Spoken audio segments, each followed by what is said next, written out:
तो आज का हमारा टॉपिक है आधुनिक भारत के प्रमुख आंदोलन और घटनाएं।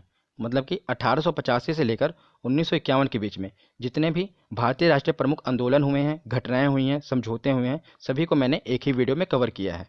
आजकल एग्जामिनर क्या कर रहा है, आधुनिक भारत के जितने भी आंदोलन हैं सभी को बहुत डीपली पूछ रहा है। इसलिए मैंने जितने भी आंदोलन हैं प्रमुख, होम रूल आंदोलन हो, लखनऊ पैक्ट हो, रोलेट एक्ट हो, खिलाफत आंदोलन हो, गोलमेज सम्मेलन हो, सभी को मैंने डीपली बहुत ही अच्छे तरीके से कवर किया है। तो ये वीडियो थोड़ी बड़ी जरूर बन सकती है, पर इतना जरूर है कि अगर आप वीडियो को देखते हैं तो आज आपको सीखने को बहुत कुछ मिलेगा और आपका इस टॉपिक से एक नंबर जरूर पक्का हो जाएगा। तो इसलिए बिना देरी किए हुए इस वीडियो को चलिए शुरू करते हैं। तो शुरुआत करते हैं 1885 की प्रमुख घटना से। तो 1885 में भारतीय राष्ट्रीय कांग्रेस की स्थापना हुई थी और भारतीय राष्ट्रीय कांग्रेस पर मैंने एक स्पेशल वीडियो बना रखी है। अगर आपने उसे अभी तक नहीं देखा तो मैं आई बटन में उस वीडियो का लिंक दे दूंगा। आप इस वीडियो के खत्म होने के बाद आई बटन पर क्लिक करके उसे जरूर देख लेना। मैंने उसमें कांग्रेस के जितने भी अधिवेशन है सभी को कवर किया है, तो इसमें भी मैं कांग्रेस के बारे में थोड़ा बता देता हूँ। तो भारतीय राष्ट्रीय कांग्रेस की स्थापना अगर एग्जैक्ट डेट पूछी जाए तो 28 दिसंबर 1885 को इसकी स्थापना हुई थी और इसके संस्थापक थे एलन ऑक्टेवियन ह्यूम, जिन्हें एओ ह्यूम भी कहा जाता है, और ये स्कॉटलैंड के निवासी थे। और स्थान पूछ लिया जाए तो बम्बई के गोकुल दास तेजपाल संस्कृत विद्यालय में भारतीय राष्ट्रीय कांग्रेस की स्थापना हुई थी और उस समय वायसराय थे लॉर्ड डफरिन। और दादा भाई नौरोजी ने ही इसका नामकरण भारतीय राष्ट्रीय कांग्रेस किया था, क्योंकि जब ये पार्टी बनी थी तो उस समय इसका नाम था भारतीय राष्ट्रीय संघ और बाद में दादा भाई नौरोजी ने इसका नाम बदलकर भारतीय राष्ट्रीय कांग्रेस कर दिया। इतना कुछ आपको कांग्रेस के बारे में पता होना चाहिए और डिटेल में जानना है तो आप उस वीडियो को जरूर देखिएगा। तो 1885 के बाद 1916 का सबसे महत्वपूर्ण आंदोलन है होम रूल आंदोलन। काफ़ी इंपॉर्टेंट है और कई बार पूछा गया है, तो आखिर ये है क्या है, पहले इसके बारे में जान लीजिए। तो प्रथम विश्व युद्ध के दौरान की यह घटना है। प्रथम विश्व युद्ध के आरंभ होने पर भारतीय राष्ट्रीय कांग्रेस के जो नरमपंथी दल था उन्होंने ब्रिटेन की सहायता करने का निर्णय लिया।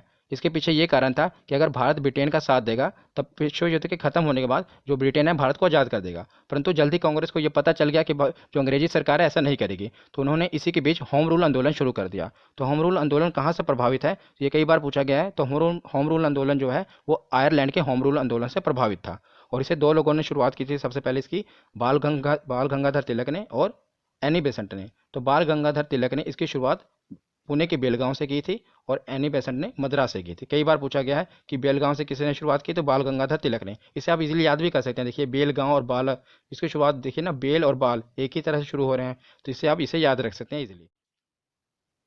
तो होम रूल आंदोलन के बाद अब हम देखते हैं रोलेट एक्ट।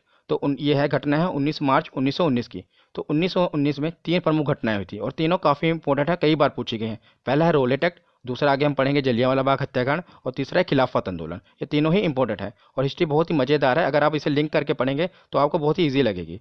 तो जैसा कि हमने देखा होम रूल आंदोलन के समय क्या हुआ था कि जो भारतीय थे इन्होंने ब्रिटेन का साथ दिया था कांग्रेस से, ये सोच के कि भारत को आज़ाद कर देंगी, और उसके परिणाम स्वरूप उन्होंने वो रोलेट एक्ट लेकर आ गए। तो रोलेट एक्ट क्या था, ये एक काला कानून था जिसके अंतर्गत किसी भी व्यक्ति को संदेह के आधार पर गिरफ्तार किया जा सकता था। मतलब अगर अंग्रेजी सरकार को किसी भी व्यक्ति पर शक हो जाता था तो वह उसे बिना अपील के और बिना दलील के उसे गिरफ्तार कर सकती थी। इसीलिए इसे बिना वकील, बिना अपील और बिना दलील का कानून कहा गया, किसे, रोलेट एक्ट को। और रोलेट एक्ट के तहत ही सैफुद्दीन किचलू और डॉक्टर सत्यपाल, ये दोनों पंजाब के लोकप्रिय नेता थे, इन्हें 10 अप्रैल 1919 को गिरफ्तार कर लिया गया। देखिए रोलेट एक्ट आया 19 मार्च 1919 को और 10 अप्रैल 1919 को पंजाब के जो दो लोकप्रिय नेता थे सैफुद्दीन किचलू और डॉक्टर सत्यपाल, इन दोनों को ही इसके तहत गिरफ्तार कर लिया गया। तो गिरफ्तार किया गया 10 अप्रैल को। उसके 3 ही दिन बाद 13 अप्रैल 1919 को, 13 अप्रैल को वैसाखी मनाई जाती है। तो वैसाखी वाले दिन ही जलियांवाला बाग में का हत्याकांड हुआ था। तो इसमें क्या होता है, रोलेट एक्ट के विरोध में पंजाब के अमृतसर के जलियांवाला बाग में एक सभा बुलाई गई थी, क्योंकि जो पंजाब के नेता थे उन्हें गिरफ्तार किया गया था, इसलिए पंजाब में ये सभा बुलाई गई थी और वहाँ पर शांतिपूर्ण विरोध चल रहा था कि हम अपने नेता को कैसे छुड़ाएं, और रोलेट एक्ट का विरोध कर रहे थे। पर जनरल डायर ने क्या किया, वहाँ पर उन पर अंधाधुंध गोलियां चलवा दी और वो काफ़ी लोग उस समय मारे गए थे। और इस घटना के विरोध में महात्मा गांधी जी ने केसरी हिंद की उपाधि और रविंद्रनाथ टैगोर ने सर की उपाधि लौटा दी थी। इन्हें अंग्रेजी सरकार के द्वारा केसरी हिंदी की तो उपाधि मिली थी महात्मा गांधी जी को और सर की उपाधि मिली थी रविंद्रनाथ टैगोर जी को। दोनों ने इस उपाधि को इस घटना के बाद त्याग दिया और इसे लौटा दिया वापस अंग्रेजी सरकार को। आज भी आप देखते हैं मीडिया में आपने खबर सुनी होगी, जब भारतीय सरकार से लोग असंतुष्ट होते हैं तो अपनी पद्म विभूषण की उपाधि, पद्मश्री की उपाधि लौटा देते हैं ना, आप सुनते हैं कि पुरस्कार लौटाए गए। तो उस समय भी महात्मा गांधी जी ने केसरी हिंदी की उपाधि उन्हें मिली थी और रविंद्रनाथ टैगोर को सर की उपाधि मिली थी। ये क्वेश्चन पूछा जाता है कि किस घटना के बाद उन्होंने ये उपाधि लौटा दी थी, तो जलियांवाला बाग हत्याकांड के बाद उन्होंने ये उपाधि लौटा दी थी। और इस घटना होने के बाद एक कमीशन बैठाया गया जिसे कहा जाता है हंटर कमीशन। तो हंटर कमीशन नियुक्त किया गया था इस घटना की जांच के लिए कि आप देखिए किसकी गलती थी, पर कुछ हुआ नहीं इसमें। और सरकारी रिपोर्ट के अनुसार, इस रिपोर्ट के अनुसार कि उन्होंने बताया कि सिर्फ 379 व्यक्ति ही मारे गए हैं, परंतु कांग्रेस समिति के अनुसार बताया गया कि लगभग 1000 व्यक्ति इस घटना के दौरान मारे गए थे। पर जो उस रिपोर्ट आई थी उसमें बताया गया कि सिर्फ 379 व्यक्ति ही मारे गए हैं। और आपको यह भी याद रखना है कि जो जलियांवाला बाग हत्याकांड हुआ था इसमें एक भारतीय था जिसने जनरल डायर का सहयोग किया था, उसका नाम था हंसराज। तो हंसराज नामक भारतीय ने जनरल डायर का सहयोग किया था उस समय। ये क्वेश्चन अभी तक पूछा नहीं किया, पर जब एग्जामिनर को जो शिफ्ट को टफ बनाना होता है तो ऐसा क्वेश्चन वो पुट कर देता है, इसलिए आप इसे भी याद रखिएगा कि जलियांवाला बाग जो हत्याकांड हुआ था उसमें हंसराज नामक भारतीय ने जनरल डायर का सहयोग किया था उस समय। तो जलियांवाला बाग हत्याकांड के बाद अब हम देखते हैं खिलाफत आंदोलन। ये भी 1919 की ही घटना है। तो 3 घटना है आपको याद रखनी है 1919 में। पहला रोलेट एक्ट, दूसरा उसके विरोध में जलियांवाला बाग हत्याकांड हुआ, और तीसरा खिलाफत आंदोलन। तो खिलाफत आंदोलन क्या है ये भी मैं आपको बताता हूँ। तो खिलाफत आंदोलन तुर्की में खलीफा के पद के समर्थन में ब्रिटेन के खिलाफ आंदोलन था। तो आखिर खलीफा का पद क्या था जिसके समर्थन में भारतीय थे और ब्रिटेन इसके खिलाफ था? तो मैं आपको बताता हूँ, तुर्की में जो खलीफा का पद था ये मुसलमानों के लिए एक धार्मिक पद था। मतलब खलीफा का जो पद था इसे ये मुसलमानों के लिए एक धार्मिक पद था, जिसे ब्रिटेन सरकार क्या कर चाहती थी, उसे खत्म करना चाहती थी। इसलिए जो पूरी दुनिया के मुसलमान हैं इससे नाराज हो गए, और इसका जो असर भारतीय मुसलमानों पर भी देखने को मिला। भारतीय मुसलमान भी नाराज हो गए कि आप कैसे हमारे खलीफा का पद को मतलब खत्म कर सकते हैं। इसलिए ये आंदोलन हुआ जिसे खिलाफत आंदोलन कहा गया। और भारत में इस खिलाफत आंदोलन की शुरुआत किसने की? तो शौकत अली और मोहम्मद अली, इन दो भाइयों ने इसकी शुरुआत की थी खिलाफत आंदोलन की। इन्हें अली बंधु के नाम से भी जाना जाता है। कई बार ऐसा लिखा होता है कि खिलाफत आंदोलन की शुरुआत अली बंधु ने की, तो उनका नाम था शौकत अली और मोहम्मद अली, जिन्हें अली बंधु कहा जाता है। याद रखिएगा आप इसे। अब खिलाफत आंदोलन के बाद 1919 में खिलाफत आंदोलन हुआ और 1920 में असहयोग आंदोलन हो गया। 1 अगस्त 1920 को महात्मा गांधी जी के नेतृत्व में असहयोग आंदोलन शुरू किया गया। असहयोग आंदोलन क्यों शुरू किया गया? क्योंकि असहयोग आंदोलन इसलिए शुरू किया गया क्योंकि हंटर आयोग ने कोई फैसला नहीं लिया और खिलाफत आंदोलन से भी कोई बात नहीं बन रही थी। इसलिए 1920 को असहयोग आंदोलन शुरू कर दिया गया। और असहयोग आंदोलन का मतलब ही है कि अंग्रेजी सरकार का सहयोग ना करना। आप देख रहे हैं ना, इस असहयोग, असहयोग का मतलब क्या है कि अंग्रेजी जो सरकार थी उसका बिल्कुल सहयोग ना करना। और इसमें क्या हुआ कि अगर आप देखेंगे तो जो असहयोग आंदोलन चल रहा था उस समय जो सभी लोगों ने बहुत बढ़ चढ़कर ही भाग लिया। इस समय कई लोगों ने वकालत छोड़ दी, जो वकील थे उन्होंने वकालत छोड़ दी, जो अध्यापक थे उन्होंने पढ़ाना छोड़ दिया था, और जो भारतीय थे उन्होंने टैक्स देना भी बंद कर दिया था, ताकि किसी भी तरह जो अंग्रेजी हुकूमत है उस पर दबाव बनाया जाए। और लोगों ने बाद में जो है विदेशी कपड़े थे उसे भी जलाना शुरू कर दिया था। मतलब लोगों ने बहुत ही बढ़ चढ़कर उसमें समय भाग लिया था, और जो अंग्रेजी सरकार था उसका पूरा तरह से असहयोग आंदोलन उसके खिलाफ बहुत ही जोर तौर से चलाया था, पर इसका भी कोई बाद में परिणाम नहीं निकला था। और उस समय 1920 में यह आंदोलन चला था, और उसके 2 साल बाद चोरी चोरा कांड हो गया। बहुत ही प्रमुख घटना है इतिहास की चोरी चोरा कांड।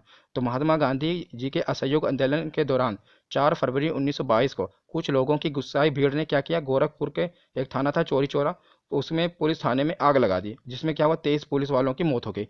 क्या हुआ था कि उस समय असहयोग आंदोलन चल रहा था और लोग अपना विरोध जता रहे थे, तो उसमें पुलिस ने क्या किया, अंधाधुंध फायरिंग कर दी थी लोगों के ऊपर। तो जो भीड़ है वो गुस्सा में आ गई, तो उन्होंने क्या किया, जो भी थाना था उसमें आग लगा दी थी, और लोगों के जो पुलिस थे उसको भी उन्होंने आग में झोंक दिया था, और कई पुलिस वाले इसमें जख्मी हो गए थे। तो ये जो हिंसक घटना हो गई थी, इसके बाद गांधी जी ने क्या किया, असहयोग आंदोलन को बंद कर दिया, मतलब वहीं पर खत्म कर दिया, क्योंकि गांधी जी जो थे वो हिंसा के विरोध में थे ना। तो जो जो चोरी चोरा कांड हुआ था उसके बाद गांधी जी ने क्या किया, जो असहयोग आंदोलन चल रहा था उसे खत्म कर दिया।